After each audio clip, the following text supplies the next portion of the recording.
शनिदेव मान समान के ईश्वर है, मान समान का नुकसान भी होता है और परिवार में कलेश भर जाते हैं।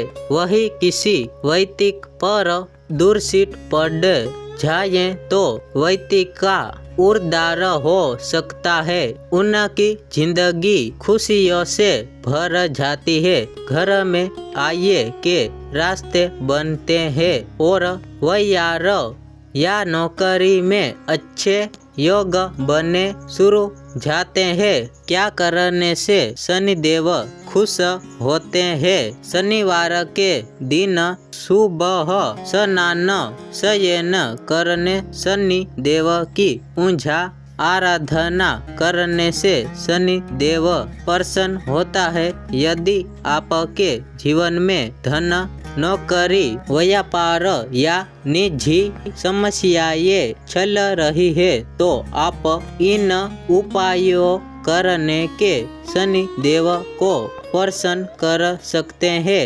दान करें, गरीब और जरूरतमंदों की मदद करने वालों पर शनि देव की विशेष कृपा रहती है। यदि आप भी शनि देव की कृपा रहती है, यदि आप भी शनि देव की कृपा चाहते हैं तो आपको भी दान पुण्य करते रहना चाहिए।